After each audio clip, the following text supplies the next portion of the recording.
Bonjour. Je suis Thomas, votre coach syndical. Dans l'épisode précédent, Véronica a évoqué les syndicats de transformation sociale et les syndicats réformistes. Par manque de temps, elle n'a pas pu vous expliquer la différence entre ces deux courants. Pour combler ce manque, elle m'a demandé de vous présenter un rapide survol de l'histoire du mouvement syndical en France. Suivez-moi, ce premier volet dure moins de 4 minutes. Vous allez voir, c'est passionnant.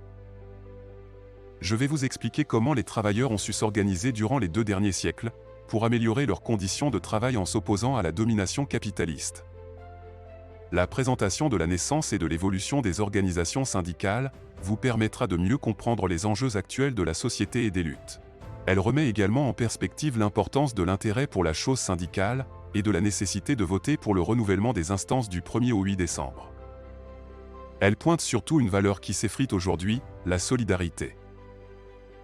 Car, même si l'on répète sans arrêt que le monde a changé, qu'il ne faut pas le comparer au passé, que la défense des acquis est une position conservatrice et négative, la lutte reste pourtant toujours la même, celle des petits contre les puissants, de ceux qui n'ont rien contre ceux qui ont tout.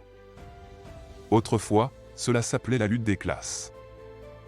L'histoire du syndicalisme et des luttes qui l'ont accompagné illustre bien la nécessaire continuité de ces actions dans un seul but: préserver la solidarité collective. Ça va ? J'ai pas trop cassé l'ambiance ? Bon alors, je continue. Le mouvement syndical s'est créé à partir de 2 types de solidarité. Une solidarité professionnelle, qui est la défense des intérêts d'un secteur face au chantage à l'emploi par le patronat. Et une solidarité de métier, qui représente la défense des intérêts d'une profession pour contrecarrer la concurrence face à l'embauche. Le mouvement syndical français s'est construit dans les contre-coups de la législation issue de la Révolution. La Constituante vote le 14 juin 1791 la loi Le Chapelier. Celle-ci interdit les corporations, c'est-à-dire les assemblées d'une même profession, et instaure le délit de coalition. L'application de cette loi, dans les bouleversements de société qu'implique l'industrialisation, interdit tout regroupement de défense ou de solidarité des travailleurs. Pour contrer cette loi, les ouvriers s'organisent soit dans des sociétés de secours mutuels, dont beaucoup restent secrètes, soit dans des chambres syndicales professionnelles locales, également secrètes, organisées pour défendre les métiers. Ça va ? Vous êtes toujours là ? Allez, on continue. On a presque terminé. Une nouvelle ouverture vers la syndicalisation se fait avec la loi Ollivier du 25 mai 1864, qui abroge le délit de coalition et reconnaît le droit de grève. L'organisation syndicale est toujours interdite, mais les chambres syndicales sont tolérées.